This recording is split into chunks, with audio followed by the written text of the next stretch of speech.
Hello, everyone, and welcome back to FFG Live, Social Isolation Edition. So hopefully this is all being picked up okay from our various, dining rooms around the city of Minneapolis and St. Paul. And hopefully, you guys, this is all coming through for you guys. If you're having any issues, just shout it out in the chat, and we can try to fix as much as we can. So we're here today, obviously, to talk about Marvel Champions, the card game, and the brand new campaign expansion that is coming out for that. It was announced, like the title of it, at the Gamma Trade Show for all of the retailers there. But we're going to show some cards and talk about it for the first time. Michael, so this is a campaign expansion, totally new type of product. What can players expect from this campaign expansion and future campaign expansions? So for the campaign, we really wanted to lean into the story aspect, which is something we try to do a little bit with the core set. But when players play through the campaign for the Rise of Red Skull, they're going to see sort of a connecting thread that goes from one scenario to the next, and the decisions that they make, and the first scenario will carry over to that next one, all the way to the last scenario in the box. We know that's something that a lot of people have enjoyed from some of our other games, and we wanted to provide that with our Marvel games. So I think people can expect sort of like a connected, cohesive thread that moves from one scenario to the end. Sure. So we've had people speculating on like number of heroes and number of scenarios and all of that. So we can confirm that there are 2 heroes in this expansion. They come with fully pre-built, ready-to-play decks, not just the signature cards. So they're full decks, new player cards for everyone. And then there are 5 new scenarios in this expansion with 5 new villains for people to square off of. So obviously this expansion has tons of hero cards and scenario cards. But the other major component is the introduction of campaign mode. So before we start showing off some of the cards, what is campaign mode and what does that bring to the game? So campaign mode, any of the scenarios you can play individually as standalone things, but when you decide to play in campaign mode, you'll start with the very first scenario. You'll fight through that, and at the end of it, how you did in that scenario is going to determine what upgrades you get, what upgrades the villain gets, kind of just what's going to happen in the next scenario. And there is a campaign log that you'll kind of mark down your progress and keep track of what happens. It'll kind of guide you through the story. There's some special elements in that campaign log that I think we're really excited for players to see, that'll really tie all the story together. And as you move through the scenarios, each scenario will kind of build on top of the last one. And by the time you get to the end of the campaign, you will have played 5 scenarios, and we'll have sort of changed the outcome of what's happened through each of them by what you did in the previous scenarios. Sure. So there'll be chances then to upgrade your deck perhaps as you're going through this. And yeah. Awesome. And there's also then there's like an expert campaign mode as well, correct? There is, yeah. You can play the campaign in standard mode, and we expect that a lot of people are going to do that. But there's definitely a part of the player base that wants a greater challenge. So we included some expert rules, which makes it quite a bit harder. So there's some different rules, and I believe some just different abilities and stuff that kind of play with just the expert mode. Yeah, things like persistent HP and that kind of stuff. Exactly. You won't necessarily reset between scenarios if you're playing on expert mode. A couple questions I see in the chat here.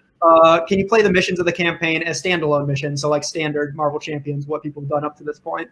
Oh, you definitely can. Yeah. Each scenario is very much designed to work as a standard or as a standalone scenario, and everything just sort of it would play very similar to how our previous scenarios have. But if you want to connect them together in a campaign, you can. You've got both options. And I see this question as well from A. Charlie 1377. Are there story-related upgrades tied to the campaign that can't be used outside of the campaign? So like campaign-only cards. Yeah. There are definitely quite a few campaign-only cards.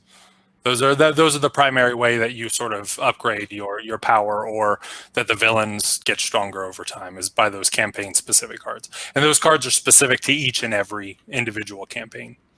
Sure, sure. So as the game's first campaign, these scenarios are tied to a larger story, and we can throw up the box art now of showing off the Rise of Red Skull box. But this expansion as a whole has a distinctly Hydra theme. What made this kind of the first piece of the larger Marvel universe that you wanted to explore in a campaign expansion? We kind of felt like it tied into the Avengers that we've presented up until this point. Captain America, namely, like just sort of, I think Hydra is such a prominent organization within the Marvel universe. It's one that, you know, if you're familiar with Marvel, you're familiar with Hydra. And we thought, you know, the Red Skull, he's a really fun villain to kind of play around with. So, you know, we felt that it was almost a good starting point as a campaign, but on top of that, it just had a lot of really iconic figures that we could present to the players. Yeah, I see people asking about the size of the box. So I believe that this is the same size as like the Legend of the Five Rings, the card game premium expansions, if you're familiar with those at all. So like Children of the Empire or Clan War. I believe this is the same size. This is a $39.95 box. Comes with 260 some cards, I believe. 65 cards, I believe. Yeah, 265. Yeah. Yep. It is an actual. It's not a tuck box. It is like an actual game box per se. And then, so in addition to the scenarios and the heroes, are there additional encounter sets in this campaign expansion that could be added to existing scenarios? There are, yeah. I can't actually remember, to be honest, how many off the top of my head, but there are at least, I think, 2, 3, maybe 4 that you can take out and put into, you know, Rhino or Ultron or Green Goblin if you want to. Yeah. Give you more variety in those sets. Awesome. So Fault Lines 804 asks if there are dials or other components in the box. There are not. The box just contains the cards. If you have this box, then, you know, you have the core set, and the core set has all the dials and the tokens and things like that you should need. So we just kept this box streamlined, have the cards in there, and that's once you have those, you can pretty much play any of the scenario or the heroes. Yep. All right, well, let us get into some of the cards here. So we're going to start with Clint Barton, Hawkeye. So that is showing up on your screen here. So basically what we see, so I'll read out the alter ego, I suppose, here. And then you could read the hero. So do we need to read the cards? I don't know. People can see it up on the screen. You tell us if you want us to read the cards. Otherwise, we won't necessarily waste our time. So Clint Barton, Hawkeye. We've seen heroes in the past that have a particular affinity, specific upgrade, like Thor or Captain America, but obviously Hawkeye is on an entirely different level. He also has a distinctly different approach by being like a mere human and barely fighting from afar. So what are kind of the main ways you approach making Hawkeye feel distinct from other heroes? So, you know, Hawkeye is very much defined by his bowmanship, and we wanted to lean into that as much as we could.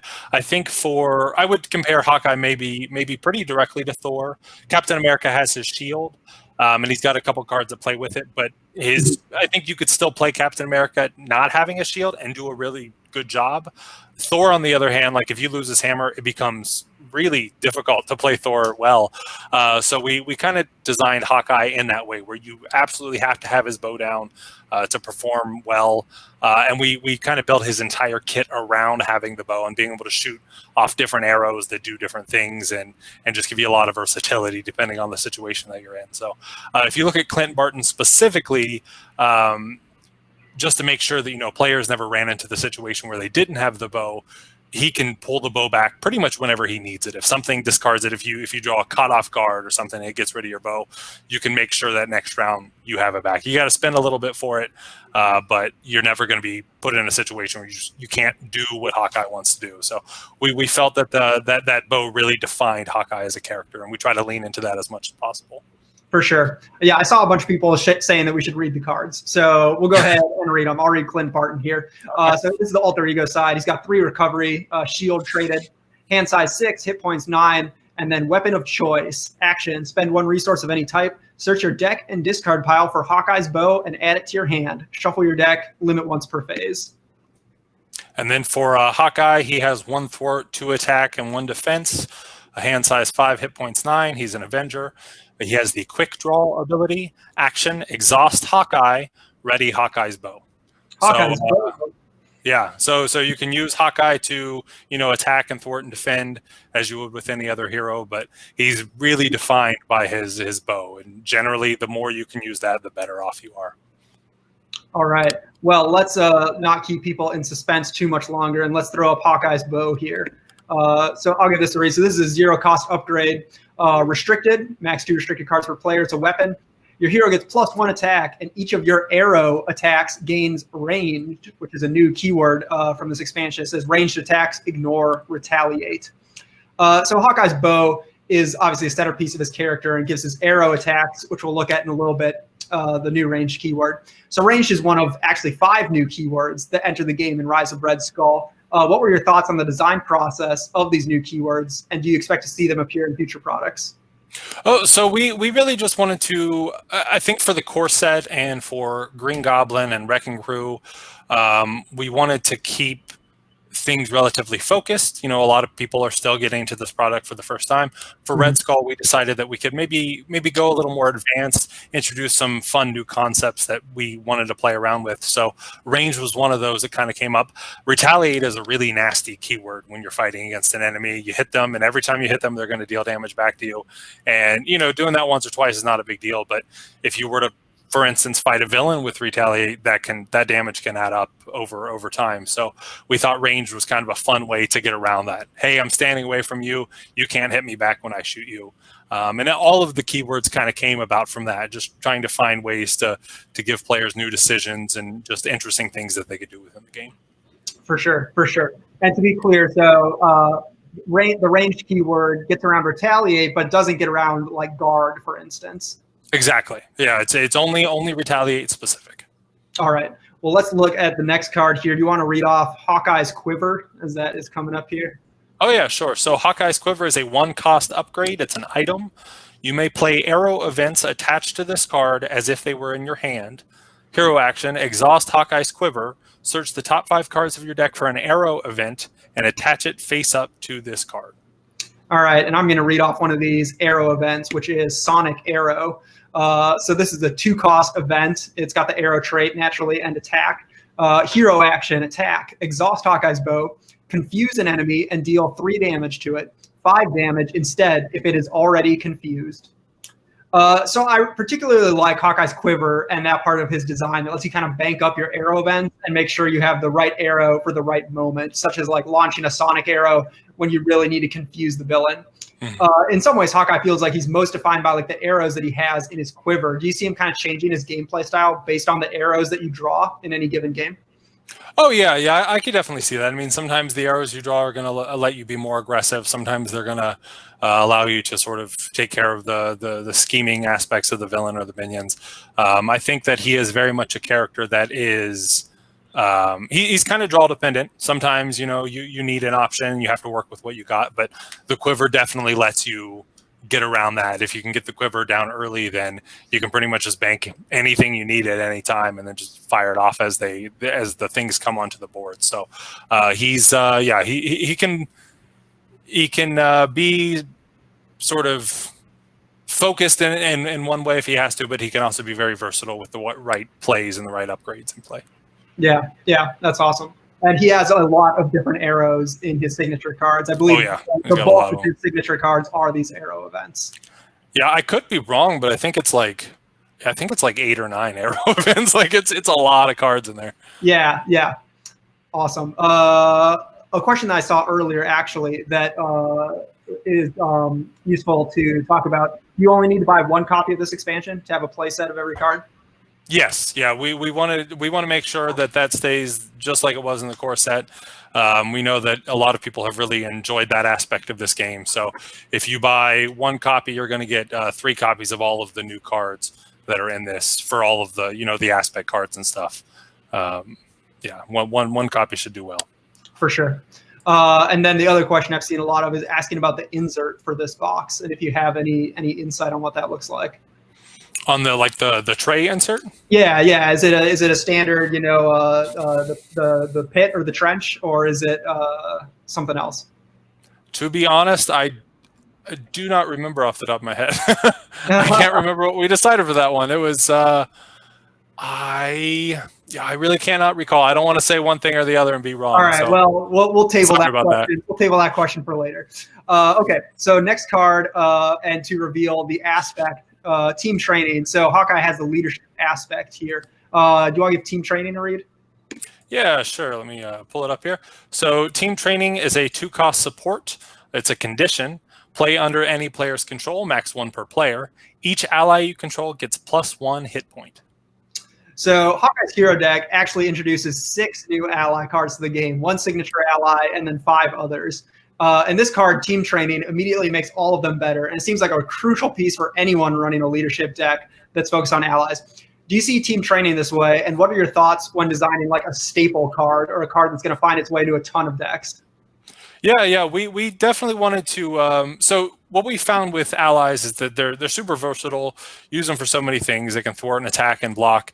But sometimes it can be frustrating if your allies are on the bottom of your deck, or if there are effects in the game that come up and kind of knock your allies out early. So we thought it would be nice to have a card that could just really give you a little more value to your allies. And if you can get this down earlier in the game, it's very useful. If this card ends up being at the bottom of your deck, it's a little less so. So it's also kind of draw dependent as well, but it can. We thought it would give leadership a little more of an edge on the weakness that they had. Yeah, absolutely. All right, well, let us switch over to the other hero in this pack here. So we've got Jessica Drew, Spider-Woman. So I'll read Jessica Drew here. 3 recovery, this is the alter ego side, shield and spy, double agent. Choose 2 aspects instead of 1 during deck building. You must include an equal number of cards from those aspects in your deck. And then action, look at the top card of any deck, limit once per round. And what we got on the hero side? Spider-Woman, she has 1 thwart, 1 attack, 1 defense. She's an Avenger spy. She has 5 hand size and 11 hit points. Her ability is Superhuman Agility. Interrupt. When you play an aspect card, Spider-Woman gets +1 thwart, +1 attack, and +1 defense until the end of the round. Limit once per round for each aspect. So I can see people already going nuts in the chat. And Spider-Woman's obviously incredibly exciting, just in terms of like what you can do with her deck. Bringing together 2 different aspects is sure to lead to some like wild combos. Is there a specific combination of aspects that you prefer, and what do you like most about it? Oh, I tend to lean towards probably aggression and justice. I just like the versatility. You can kind of do a little bit of everything, but sometimes also, combine aggression and protection. I've seen leadership, justice. I think it's kind of every single combination works really well with her. And that was what we wanted to capture with her as a character. If you read Spider-Woman comics, if you kind of follow her as a character, she can kind of do everything. She can stick to walls. She has pheromones that can make people fall in love with her. She can confuse people. She's superhuman strength. Like she's got a little bit of everything. She can glide through the air. So we really felt like that she was a character that had almost a tool for every single situation, and we thought that playing with the aspects, which are very much supposed to be that mechanically to give players the options for each situation, we thought that would be a fun way to do that. For sure. And I see a lot of people asking this question as well. So Captain Marvel has Spider-Woman as her signature ally, right? What is the interaction there? Like, we're not giving a replacement card for Captain Marvel, correct? It's just if you're playing those 2 heroes together, Spider-Woman's now a resource, right? Exactly. Yep. Yeah. So every card you can always toss as a resource, and if you guys decide that you want to have some sort of thematic interaction, I'm the Spider-Woman hero and you're the Captain Marvel hero, Captain Marvel won't be able to play down Spider-Woman, but can just toss as a resource. Yep, absolutely. All right, so let's look at pheromones. Actually, you referenced it. So this is one of Spider-Woman's signature cards, both a Spider-Woman card and a leadership card. She has a card like this for each of the 4 aspects. So in addition to the 2 aspects that you have in your deck, you have the chance to push Spider-Woman's stats even higher with these special signature cards. So a quick clarifying question, even though this is a leadership card, it can only be included in Spider-Woman's deck, correct? Exactly. If you look in the bottom right, it's got Spider-Woman's face on it, but one of the more important things is the Spider-Woman identifier tag. We actually kind of talked for a long time about giving it like a Spider-Woman / leadership, but we were afraid that would confuse, the message, and people would be like, I can definitely put this in my Captain America deck if I want to. You certainly cannot. This is still a Spider-Woman card, but for the purposes of card abilities like the power of leadership, it counts as a leadership card. Sure. What made Spider-Woman, I mean, you talked about this a little bit, but maybe you can explore why Spider-Woman's like the best character to explore these types of gameplays with some of the most extreme deck building options we've seen so far. Yeah, I mean, so part of it came down to her just as a character. Her power set is very versatile. We also really thought it was an exciting opportunity to explore sort of this on her Jessica Drew side. She has like the double agent ability, I think is what it's called. Yeah, double agent, where you can splash two different aspects together. Nate French specifically wanted to kind of find a character that we could break the deck building rules with. Up to this point, all the characters have sort of followed the same rule set, and he thought Spider-Woman would be a good opportunity to do something different, to give players new exciting decisions. So Spider-Woman is very much a double agent in a lot of the stories that she's in, and from her double agentness, she kind of has all of the abilities that she needs to succeed at whatever her mission is. So we kind of felt like bringing the deck building thing together with her versatility was sort of all enhanced by including these variety of aspect cards in her kit. Right. So I just want to clarify a conversation I'm seeing in the chat here. So Spider-Woman, she has aspect cards for each of the 4 aspects. So she's got 2 copies of pheromones, she's got 2 copies of an aggression card, 2 copies of a justice card, 2 copies of a protection card, all as part of her signature card pack. And that's correct? Exactly. Yeah. And that does not lock her into, like, if she's not playing leadership as one of the aspects in her deck, she can still play pheromones, correct? Exactly. Yeah. She can still play those down and get the benefits from them. Yeah. So hypothetically, you could get up to 5/5/5 is your max stats. If you could play all 4 aspects, yep. Yeah. Which I have seen before. It's pretty cool. The other question that I was seeing is, how are you forced to play 2 aspects because of her double agent ability, or could you play Spider-Woman single aspect? I believe. Let me pull up her ability just to make sure. You have to choose 2. So you have to choose 2, and you have to include an equal number of them. Perfect. All right. So now let's take a look at Press the Advantage. So this is one of the cards in her deck. So her deck, she's got Aggression and Justice as her cards. Press the Advantage is a 1-cost event attack, hero action attack. Deal 2 damage to the enemy. If that enemy is stunned or confused, see pheromones, draw 1 card. So with Press the Advantage, we get that kicker effect. If the enemy is stunned or confused, which Spider-Woman has a lot of ways to accomplish, including pheromones. Obviously, you design the cards in a hero pack or in a hero deck, in this case, to work well with that hero. But does it ever become difficult to make sure that they also have broad appeal to other heroes using that aspect? Yeah. Actually, that's one of the things that we have to kind of work on a lot and do a lot of our testing for, is to make sure that the aspect cards that we include aren't only relevant to that hero. So Press the Advantage, I think, is maybe a good option. In Spider-Woman, it's great because she can stun and confuse relatively easily. Some other heroes it's going to be a little bit harder for, but then some other heroes it's going to be kind of easy for. I think Captain America is a good example. His Heroic Strike, I believe, it deals damage and it stuns. Additionally, like some cards that are in the pool or that we might see soon are going to do things that kind of make it easier to stun. So even if your hero doesn't have those options immediately in their kit, we want to allow for things in the card pool to still play with these abilities. For sure. So stepping away from the heroes for a second. So we have 5 new scenarios in this deck. This product almost doubles the number of scenarios in the game. And a lot of these new scenarios really push the envelope of what people can expect from Marvel Champions, especially when combined with campaign mode. So first, I guess let's just list them off. Who are the villains that people can face in this expansion? So there's Crossbones. Yep. There is Absorbing Man. There's Taskmaster. There's Arnim Zola, and then it's all capped off with Red Skull. Naturally. Yeah. What were some of your goals with designing so many new scenarios for the game? Oh, so we definitely wanted to make sure that each scenario sort of had a new problem that it was throwing at you, something that the players hadn't seen before.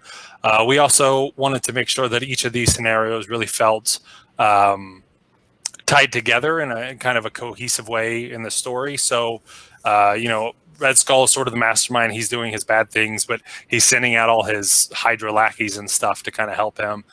Crossbones and Arnim Zola specifically. So we, try to just mesh those two things together as best we could, make sure that the story was cohesive while also like introducing new and cool mechanics that the players could fight against. So if you are playing against Taskmaster, how is Black Widow's Nemesis set going to work? Can that Taskmaster villain just not enter play in that scenario? Yeah, so if you're playing against the Taskmaster villain and you draw Black Widow's, or the Shadow of the Past, I guess, while you're playing Black Widow, Shadow of the Past will just resolve as much as it can. I believe the very first line is like, put your Nemesis minion into play. It'll try to do that. Your Nemesis minion shares a unique title with another character in play. It'll just fail to do that. But then it'll continue on to everything else. It'll put the side scheme into play. It'll put all the treacheries into play. And one of the worst things that'll happen at the end of Shadow of the Past, it says if your Nemesis minion did not enter play this way, this card gains Surge. You'll also have to draw another card. So it's sort of a kick to the face. But thematically, it makes a lot of sense. Like Taskmaster is the one that's kind of standing up to her. And he's kind of the big bad in this scenario. So, right. Yeah. And that's something that, like, going forward, like, you would never want to limit yourself against doing a villain just because they've been someone's signature nemesis. Yeah. There's so many interesting characters and so many cool power sets that they have that, I think we definitely want to explore as many as we possibly can. So if we've seen a character that's been a minion before, or even if we've seen like a heroic character that's been an ally before, that does not prevent them from being, a bigger, better character later in some other context. For sure. Did you have a particular villain in this box that you most enjoyed playing against or designing? So Caleb Grace was sort of the primary on this product. I helped as much as I could. I specifically designed I helped a lot with Spider-Woman, and I specifically designed Absorbing Man. The rest of it was just sort of myself in an ancillary role supporting Caleb. So I'm partial to Absorbing Man. I've really enjoyed working on that one and designing that one, but I really like playing against all of the scenarios. I specifically love Red Skull. I mean, it's a monumental battle. It's super fun.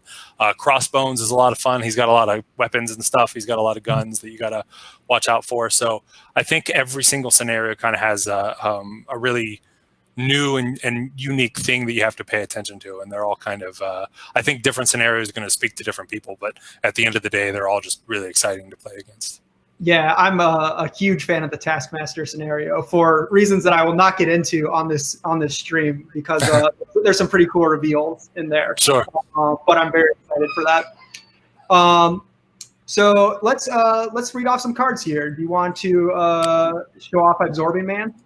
Yeah, let's start with him. So Absorbing Man is a villain. He has 1 scheme to attack. He's a brute, 14 hit points. Absorbing Man gains the trait of each environment in play.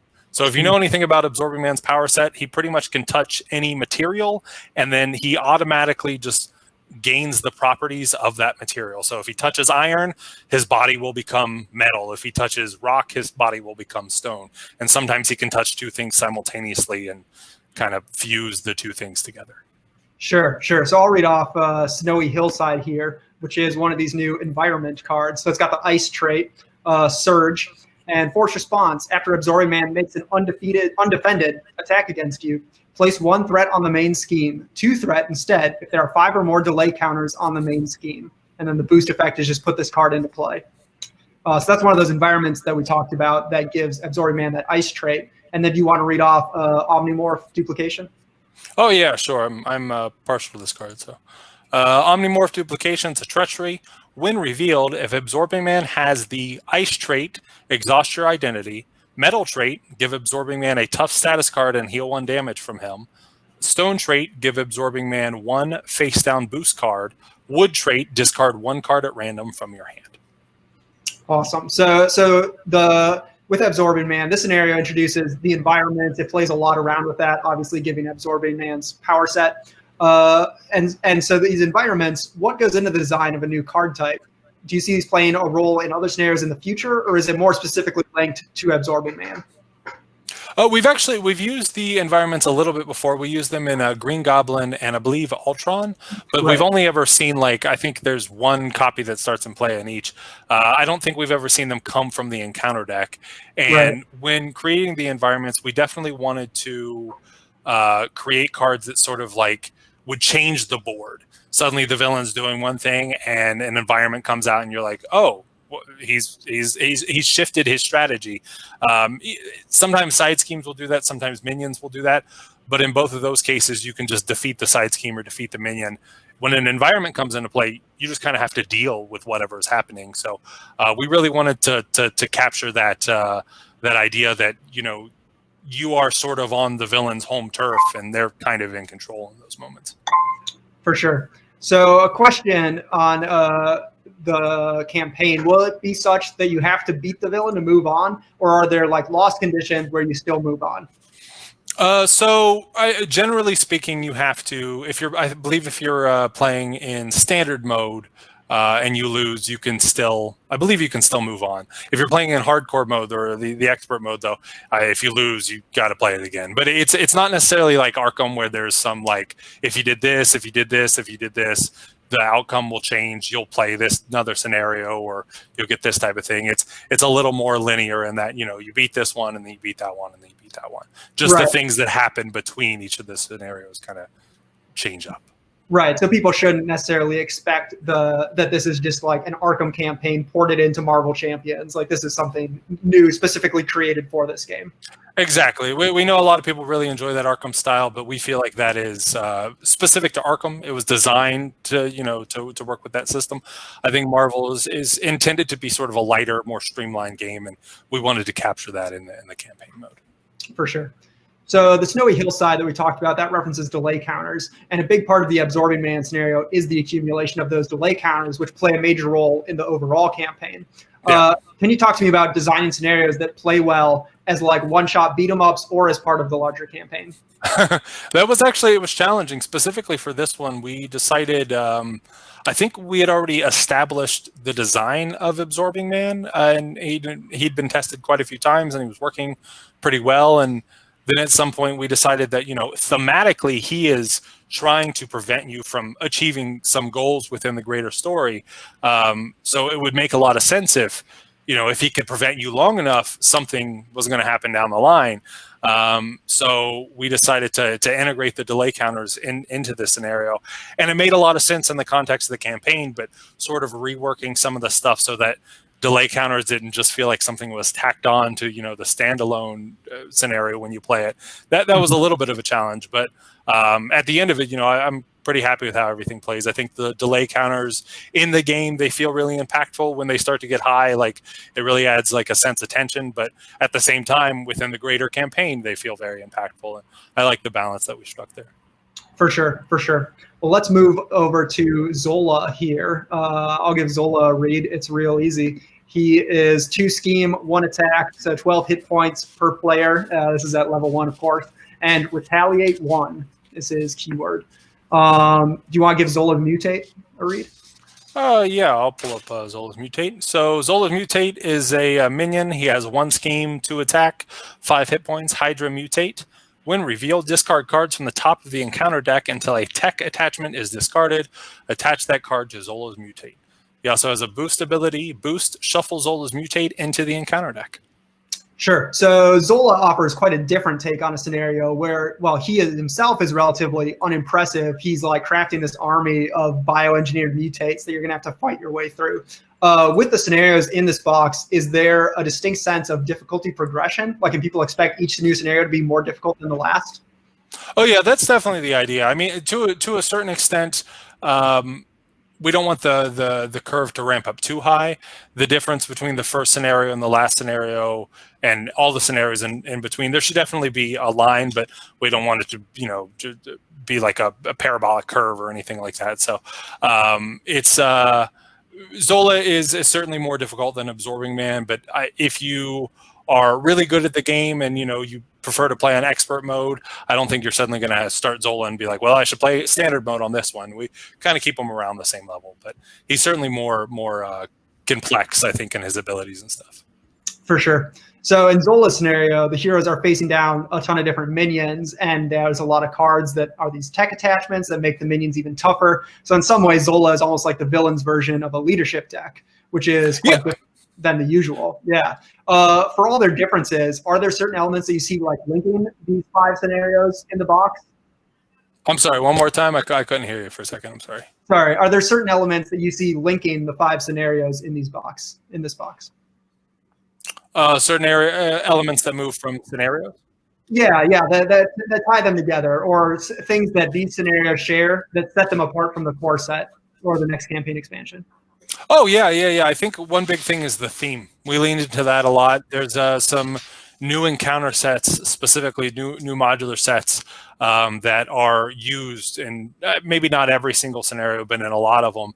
And so like you really get that sense that Hydra is this organization. It kind of ties everything together.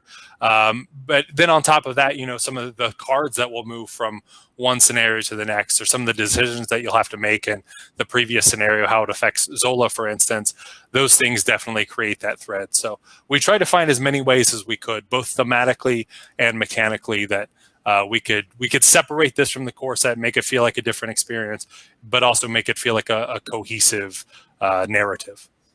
Mm-hmm. Yeah, absolutely. All right, so we are almost done here, but a couple more questions that I've seen people asking. Are there any protection cards in the expansion? No, there are no protection cards beyond the 2 that are in Spider-Woman, but you can't put them in anyone else's deck. Yeah.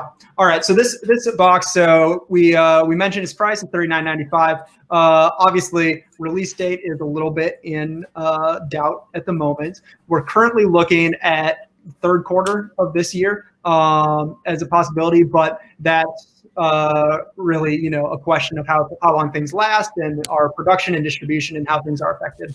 So we'll be updating our website and the upcoming page as much as we know whenever we can.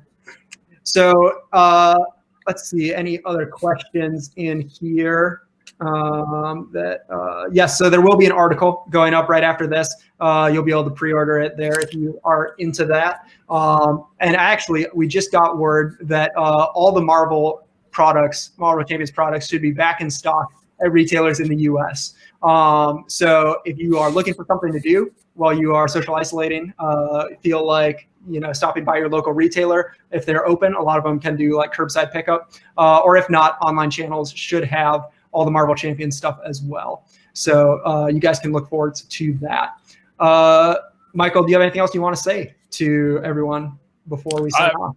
It's exciting to finally have these out here. I know that a lot of people have really been looking forward to the campaign announcement. I think since we announced the game at Gen Con last year. So I'm really hoping that people enjoy all of these announcements and the box as it comes up, because I think it's a lot of fun. I think people will enjoy it. Yes, absolutely. And the people asking for hero silhouettes, those will be in the article. So check those out. Slide over to the website. That article will be going up pretty shortly here. Evan, am I allowed to guess those silhouettes? No, you are not allowed to guess. Okay. You are prohibited. Thank you, everyone, so much for watching as we stream from our kitchens and from our dining rooms. And we hope that you guys have a great day, a great week, and stay healthy. We'll be back in about 2 weeks. We're doing a Keyforge AMA. So if you play Keyforge, come back for that. And we'll see you guys next time.